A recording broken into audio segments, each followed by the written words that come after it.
Hello everyone, स्वागत है आप सभी का एक बार फिर से एक नई वीडियो में। उम्मीद है आप सभी लोग अच्छे होंगे।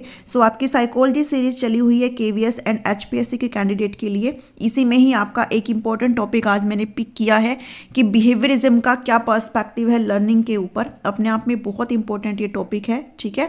तो अगर आप चैनल पर नए हैं तो चैनल को प्लीज़ जल्दी जल्दी से सब्सक्राइब कर लीजिए। सब्सक्राइब करना बिल्कुल फ्री होता है। वीडियो को पसंद आती है तो ज़रूर लाइक करके जाइएगा, अपने कमेंट्स यहाँ पे लीव करके जाइएगा।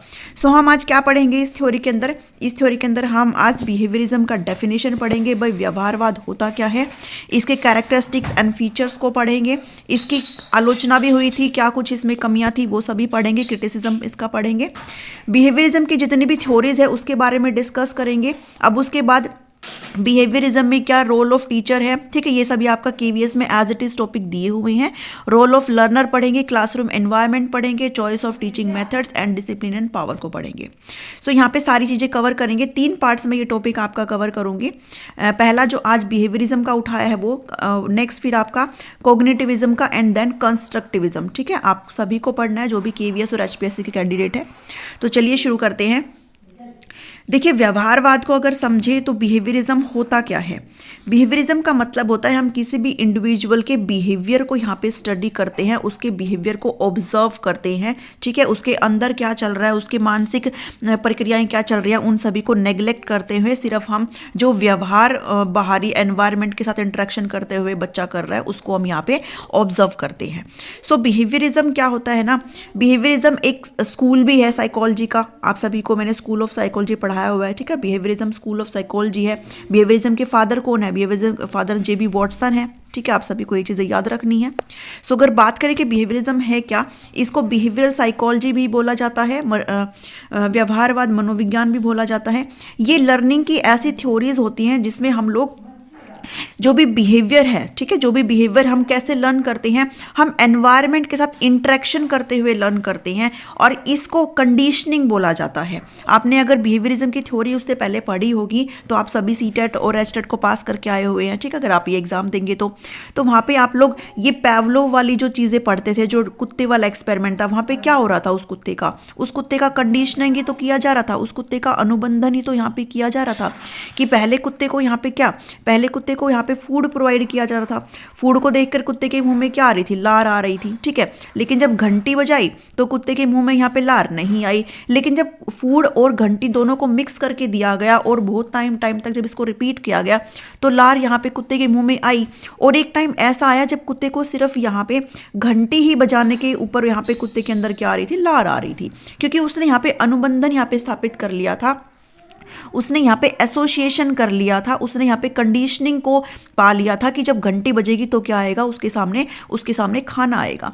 तो यही चीज़ें हम लोग एनवायरनमेंट के साथ इंटरेक्शन करते हुए सीखते हैं। एनवायरनमेंट के अंदर कोई भी स्टिमुलस होता है। स्टिमुलस का मतलब होता है, स्टिमुलस एक ऐसी चीज़ होती है जिसके लिए हम लोग रिस्पॉन्स करते हैं, ठीक है। जैसे आप लोग एग्जाम के लिए तैयारी कर रहे हो, आपके जो भी केवीएस और एचपीएससी की स्क्रीनिंग एग्जाम है आपका, ठीक है। तो आपका जो एग्जाम है, आपका जो पेपर है वो आपके लिए स्टिमुलस है, ठीक है। आप और इस स्टिमुलस के लिए आप लोग रिस्पॉन्स कर रहे हो क्या, कि आप वीडियोस देख रहे हो, आप लोग अपनी तैयारी कर रहे हो, अपना हार्ड वर्क कर रहे हो, ठीक है। तो एनवायरनमेंट में आपको एक यहाँ पे स्टिमुलस दिया जाता है, उस स्टिमुलस के लिए आप कैसे रिएक्ट करते हैं, उसके साथ आप कैसे इंटरेक्ट करते हैं, वही आपका क्या है? व्यवहारवाद होता है, आपका बिहेवियरिज्म होता है, ठीक है। आई होप आपको यहाँ पे बिहेवियरिज्म समझ में आया होगा। तो बिहेवियर इज सिंपली रिस्पॉन्स होता है, ठीक है। वही बात है मैंने आपको बताई कि बिहेवियर क्या होता है, सिंपली आप एनवायरनमेंट के अंदर आपका जो स्टिमुलस है, जो उद्दीपक है, स्टिमुलस का मतलब क्या है? उद्दीपक है, और उस उद्दीपक के प्रति आप कैसी अनुक्रिया यहाँ पे करते हैं, वही आपका इस चीज़ में इंक्लूड होता है, ठीक है। तो बिहेवियरिस्ट क्या बिलीव करते हैं? बिहेवियरिस्ट मानते हैं, जो भी व्यवहारवादी है, जिन्होंने भी थ्योरीज दी है, वो ये मानते हैं कि हमारे जो एक्शन होते हैं ना, वो हमारे किस पे शेप करते हैं? हमारे एनवायरनमेंट में, जो वातावरण में जो भी उद्दीपक है उनके प्रति हम कैसे यहाँ पे व्यवहार करते हैं, वही हमारे बिहेवियर को यहाँ पे शेप करते हैं, हमारा बिहेवियर अकॉर्डिंगली होता है, ठीक ठीक है।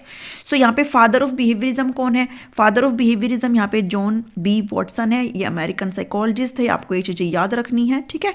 अब एक बहुत इंपॉर्टेंट कोट्स है जो वॉटसन ने बोला था। वॉटसन कहते हैं कि भाई मुझे तुम ना 1 दर्जन बच्चे दो, भाई तुम मुझे 1 दर्जन बच्चे दो, और वो बच्चे यहाँ पे हेल्दी होने चाहिए हैं, ठीक है, हेल्दी बच्चे आप मुझे दो, और उन बच्चों की क्या इच्छाएं हैं, क्या उनकी डिज़ायर्स हैं, उनको परे रखते हो, उनको इग्नोर करते हुए मैं इन बच्चों को जो चाहे वो बना सकता हूँ। उनको एनवायरनमेंट के साथ इंटरेक्शन कराते हुए, कंडीशनिंग को स्थापित करते हुए मैं इन बच्चों को चाहे जो मर्जी बना सकता हूँ, चाहे मैं किसी भी तरह का उनको स्पेशलिस्ट बना सकता हूँ, डॉक्टर बना सकता हूँ, लॉयर बना सकता हूँ, आर्टिस्ट, मर्चेंट चीफ बना सकता हूँ, और इवन उनको भिखारी और चोर भी बना सकता हूँ, ठीक है। मैं किसी भी रैंडम बच्चे को पिक करूँगा और उस बच्चे को मेरी मर्जी होगी तो मैं उसको यहाँ पे चोर भी बना सकता हूँ।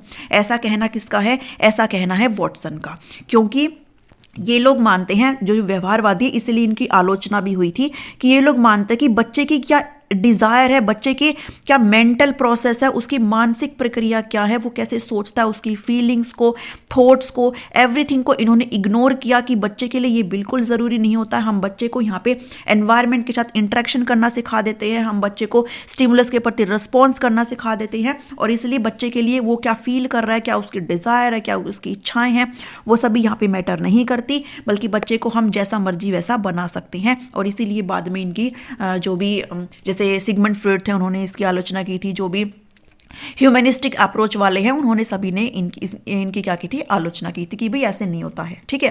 तो ये कोट उन्हें बोला था कि मुझे 1 दर्जन बच्चे दो, मैं उनको कुछ भी बना सकता हूँ। इसका मतलब क्या है? इसका मतलब ये है कि जो भी स्ट्रिक्ट बिहेवियरिस्ट थे, जो भी बिल्कुल ही स्ट्रिक्ट थे, कटक जो व्यवहारवादी थे, वो क्या मानते हैं कि person regardless of their background, अब बच्चे का कोई भी बैकग्राउंड हो, बच्चे का कुछ भी हो, उसके अंदर कुछ भी चल रहा हो, उसकी क्या कुछ भी इच्छाएं हो, हम उसको ट्रेंड कर सकते हैं, ठीक है। राइट कंडीशनिंग के तहत हम उनको किसी भी पर्टिकुलर मैनर में यहाँ पे ट्रेंड कर सकते हैं। इसका मतलब ये है कि इन्होंने कहा कि हम बच्चों को एनवायरनमेंट के साथ इंटरेक्शन कराते हुए कुछ भी सिखा सकते हैं, फिर चाहे वो उनका बैकग्राउंड कुछ भी हो। अभी आप समझे ये लोग क्या कहते हैं? ये लोग कहते हैं कि भाई हमारे लिए और कुछ मैटर नहीं करता, सिर्फ एनवायरनमेंट मैटर करता है। बच्चा एनवायरनमेंट के साथ यहाँ पे कैसे इंटरेक्ट करता है, वो चीज़ें यहाँ पे मैटर करती है, ठीक है। बच्चा एसोसिएशन करके सीखता है, बच्चा साहचर्य यहाँ पे स्थापित करते हुए सीखता है। तो बिहेवियर इसने बिल्कुल इग्नोर कर दिया हेरिडिटी को, बच्चे का बैकग्राउंड, उसकी जो भी हेरिडिटी, जो भी उसको अपने पेरेंट्स के थ्रू मिले हैं, जो भी जीन्स वगैरह है, एवरीथिंग सबको उसने इग्नोर कर दिया, और मेंटल प्रोसेस को, मानसिक प्रक्रियाओं को यहाँ पे इग्नोर कर दिया, और सिर्फ किस पे ध्यान दिया? सिर्फ एनवायरनमेंट पे ध्यान दिया, ठीक है। तो बिहेवियरिज्म किस पे ध्यान देते हैं? बिहेवियरिस्ट जो भी है वो सभी एनवायरनमेंट में यहाँ पे ध्यान देते हैं। और एक चीज़ और, ये लोग कंडीशनिंग पे ध्यान देते हैं, ठीक है। तो जितनी भी बिहेवियरिज्म की थ्योरी थी सब में यहाँ पे कंडीशनिंग यहाँ पे हो रही है, जो हम आगे पढ़ेंगे। अब कैरेक्टरिस्टिक्स एंड फीचर्स है बिहेवियरिज्म की, क्या क्या इसकी विशेषताएं हैं। सबसे पहली जो चीज़ है, बिहेवियरिज्म में क्या होता है, हम लोग ऑब्जर्वेबल बिहेवियर पे हम लोग फोकस करते हैं। एक ऐसा व्यवहार जिसको हम ऑब्जर्व कर सकते हैं, जिस व्यवहार का अवलोकन किया जा सकता है, उस पे ये फोकस करते हैं, ठीक है। तो behaviourism focused on observable behaviour opposed internal behaviour, मतलब कि ये लोग किसको अपोज करते हैं? जो भी बच्चे के दिमाग में कुछ भी चल रहा है, उसकी थिंकिंग, फीलिंग, उन सबको यहाँ पे इग्नोर किया जाता है, और सिर्फ उसी व्यवहार को ऑब्जर्व यहाँ पे लिया जाता है जिसको हम ऑब्जर्व कर सकते हैं, ठीक है। तो ये चीजें आपने यहाँ पे ध्यान रखनी है। नेक्स्ट चीज यहाँ पे देखिए कि सेकंड नंबर है आपका नेचर ऑफ लर्नर। अब जो अधिगम करता है, जो सीखने वाला है, जो बच्चा है, उसका क्या नेचर है। ये कहते हैं कि भाई जो बच्चा जन्म लेता है ना, वो बिल्कुल ही क्या होता है? ब्लैंक स्लेट होता है, और इसको क्या बोला जाता है? इसको टैबुला रासा बोला जाता है। अब आप मुझे कमेंट करके बताएंगे कि ये टैबुला रासा वाला कॉन्सेप्ट किसने दिया था, ठीक है, किस साइकोलॉजिस्ट ने ये दिया था, आप मुझे कमेंट करके बताना, ठीक है। आप गूगल करना अगर नहीं पता हो तो, ऐसे आपको चीज़ें ना अच्छे समझ में आती है, आपको चीज़ें ध्यान रहेगी। सो ये आपका होमवर्क, आप मुझे बताएंगे ये किसने दिया था, ठीक है। ये कहते हैं कि बच्चा जब जन्म लेता बिल्कुल ही कोरी तख्ती होता है, हम उनको सिखाते हैं, उसको कुछ नहीं पता होता, क्योंकि हेरिडिटी और इन सबको इन्होंने इग्नोर कर दिया। उसकी कोई भी फ्री विल नहीं होती, कोई उसकी इच्छाएं नहीं होती, उसका एनवायरनमेंट, उसका जो वातावरण है, उसके बिहेवियर को क्या करता है? यहाँ पे डिसाइड करता है। तो ये नेचर बताया इन्होंने। अब नेक्स्ट चीज ये बोलते हैं कि जो एनवायरनमेंट है वो ही सब कुछ है यहाँ पे। भाई ऑब्वियस सी बात है, बिहेवियरिस्ट जो है वो किस पे फोकस करते हैं? वो एनवायरनमेंट पे फोकस करते हैं कि बच्चा जो है वो इंट्रैक्शन करते हुए चीजों के साथ सीखता है, है, बच्चे को कोई भी स्टिमुलस है उसके प्रति बच्चा क्या करता है, यहाँ पे रिस्पॉन्स करता है। ठीक है, तो individual and is behaviour is the product of interaction with the environment. भाई सब कुछ इनके लिए सिर्फ एनवायरमेंट ही है, बाकी सभी चीजों को इन्होंने सिरे से नकार दिया था। अब यहाँ पे नेक्स्ट चीज है कि सिमिलैरिटी है between human and animal learning. अब यहाँ पे ऑब्वियसली बात है कि सिमिलैरिटी तो अपने आप ही होगी, क्योंकि इन्होंने ह्यूमन जो माइंड है वो भाई हम लोग सोच सकते हैं, हमारी कुछ थिंकिंग होती है, हमारी कुछ फीलिंग होती है, हमारी मानसिक प्रक्रिया है जिसको इन्होंने बिल्कुल इग्नोर कर दिया। सो यहाँ पे बिल्कुल सिमिलैरिटी हो गई ह्यूमन और एनिमल लर्निंग के अंदर, क्योंकि मानसिक प्रक्रियाओं को इन्होंने इग्नोर ही कर दिया है। अब आपने देखा होगा जितने भी बिहेवियरिस्ट है, जो भी व्यवहारवादी है, उन सभी ने अपना जो एक्सपेरिमेंट है वो एनिमल पर किया है। फिर चाहे वो थोर्नडाइक हो जिन्होंने बिल्ली पे एक्सपेरिमेंट किया, चाहे पैवलोव हो जिन्होंने डॉग पे एक्सपेरिमेंट किया, चाहे ऑपरेटिंग कंडीशनिंग में उन्होंने रैट पे एक्सपेरिमेंट किया है। ठीक है, तो ये जितने भी हैं इन्होंने एनिमल पे यहाँ पे एक्सपेरिमेंट अपने किए हैं और अपनी थ्योरी को यहाँ पे प्रूव किया है। सो यहाँ पे सिमिलैरिटी है ह्यूमन और एनिमल लर्निंग के अंदर। बिहेवियर जो होता है एक स्टिमुलस रिस्पॉन्स मैकेनिज्म होता है। भाई एक एनवायरनमेंट के अंदर आपका एक स्टिमुलस है, एक उद्दीपक है, और उस उद्दीपक के लिए आप कैसे रिस्पॉन्स करते हो, कैसे अनुक्रिया करते हो, यही बिहेवियरिज्म का आधार होता है। ठीक है, फिर चाहे आपकी थॉर्नडाइक की ट्रायल एंड एरर थ्योरी हो, जिसमें जो कैट है वो बार बार अपना जो खाना है उसके सामने रखा जाता है, फिर वो इधर उधर कूद फांद मचाएगी, और उसको अगर लीवर उसका सही से प्रेस हुआ है तो उसको खाना मिलेगा। तो खाना उसके लिए स्टिमुलस है और रिस्पॉन्स उसने क्या किया है, उसने उछल कूद करके रिस्पॉन्स किया है। ऐसे ही कुत्ते के साथ है, कुत्ते ने खाना लिया है, कंडीशनिंग वहाँ पे स्थापित करी है, और फिर बाद में अपना क्या यहाँ पे रिस्पॉन्स है। ठीक है, तो ये सारी चीज़ें यहाँ पे क्या है, बिहेवियर जो है स्टिमुलस रिस्पॉन्स मैकेनिज्म होता है। अगर आप थ्योरी को आगे पढ़ेंगे तो आपको यहाँ पे चीज़ें समझ में आ जाएगी। मैंने सभी थ्योरीज को जो है प्लेलिस्ट में ऐड कर दिया है, KVS के भी और HPSC के भी। ठीक है, आपको उन सभी थ्योरी को यहाँ पे देखना है। वैसे आप पढ़ करके आए हो, बट आप फिर भी उन थ्योरीज को जरूर एक बार देख लेना, पता नहीं क्वेश्चन कहाँ से बन जाएगा। अब नेक्स्ट चीज़ है कि बिहेवियरिज्म का क्रिटिसिज्म। अगर आपने ऊपर अच्छे से पढ़ा होगा तो आप सभी ने यहाँ पे समझ भी लिया होगा भाई इनकी आलोचना हम कैसे कर सकती हैं, कैसे इनकी आलोचना हो सकती है। क्योंकि ये क्या बोलते हैं, ये वन डायमेंशनल अप्रोच बिलीव करते हैं टू अंडरस्टैंड ह्यूमन बिहेवियर। क्यों? क्योंकि उन्होंने मनुष्य की जो भी फ्री विल है, जो भी इच्छाएं हैं, जो भी उसके इंटरनल इन्फ्लुएंस है, जो उसके मूड्स है, उसके विचार है, उसकी फीलिंग्स है, सबको इग्नोर कर दिया और सिर्फ किस पे फोकस किया, सिर्फ एनवायरनमेंट पे फोकस किया। क्या ऐसा हो सकता है? इसलिए बिहेवियरिज्म को ज़्यादातर लोग मानते नहीं है, इसको नकारते हैं, क्योंकि मनुष्य की जो फीलिंग्स है, जो डिजायर्स है, जो उसके अनकॉन्शियस माइंड के थॉट्स है, वो सभी यहाँ पे मैटर करते हैं। ठीक है, तो इसलिए यहाँ पे सिरे से इसको नकारा गया। जितने भी ह्यूमनिस्टिक साइकोलॉजिस्ट है, जिसमें आपके कार्ल रोजर्स वगैरह आते हैं, उन्होंने बिलीव किया कि जो बिहेवियरिज्म है वो बहुत ही रिजिड है और लिमिटेड है, मतलब कठोर है और लिमिटेड है। लिमिटेड अपने आप में ही है क्योंकि इन्होंने हेरिडिटी को भी इग्नोर कर दिया और जो मेंटल प्रोसेस है उसको भी यहाँ पे इग्नोर किया।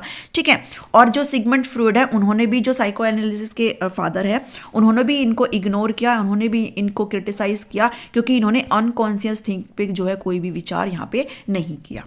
ठीक है, तो ये क्रिटिसिज्म हो गया बिहेवियरिज्म का। आप लोग चीज़ों को साथ साथ यहाँ पे पढ़ते जाएंगे और अपनी लैंग्वेज में नोट्स यहाँ पे बनाते रहना ताकि आपको दिक्कत ना हो। ठीक है, अब बिहेवियरिज्म की कुछ थ्योरीज है। ये थ्योरीज मैं आपको ऐसे मतलब ऊपर से थोड़ा बता रही हूँ। इन सभी थ्योरीज को मैंने आपको HPSC के कैंडिडेट हैं उनकी और जो KVS के कैंडिडेट हैं उनकी प्लेलिस्ट में ऐड कर दिया है। प्लेलिस्ट का जो लिंक है वो डिस्क्रिप्शन में आपको मिल जाएगा, डायरेक्टली आप जाएंगे और जितनी भी ये थ्योरी है मैंने आपको करवाई हुई है, ये सारी थ्योरी को आप पढ़ेंगे। ठीक है, और ये थ्योरी बिल्कुल भी लंबी नहीं है, मैंने आपको 10 से 15 मिनट के अंदर कवर किया है सारी चीज़ों को। ठीक है, तो आप आराम से इनको बैठ करके देख सकते हैं। इन सभी थ्योरीज को अच्छे से देखना, आपको चीज़ें यहाँ पे बहुत सही से समझ में आएगी। ठीक है, पहली जो थ्योरी है वो है trial and error theory of Thorndike. Edward Thorndike ने ट्रायल एंड एरर थ्योरी दी थी, त्रुटि और प्रयास का सिद्धांत था ये। इसको हम कनेक्शनिज्म की थ्योरी भी बोलते हैं। ठीक है, स्टिमुलस रिस्पॉन्स थ्योरी होती है ये। इन्होंने अपना एक्सपेरिमेंट किस पे किया था? कैट पे किया था, बिल्ली पे किया था। बिल्ली के सामने यहाँ पे फूड रखा गया, खाना रखा गया, बिल्ली ने उछल कूद मचाई, अपना यहाँ पे रिस्पॉन्स दिया, और जब सही लीवर पे उसका पैर रखा गया तो उसको क्या मिला? यहाँ पे उसको यहाँ पे खाना मिला। ठीक है, तो इसी के अकॉर्डिंग इन्होंने अपनी ये थ्योरी दी थी। थी, इस थ्योरी को आप देख लेना अच्छे से जाकर के। सेकेंड थ्योरी थी क्लासिकल कंडीशनिंग, जिसको पैवलोव ने दिया था, ठीक है, इवान पैवलोव ने दिया था, रशियन साइकोलॉजिस्ट थे।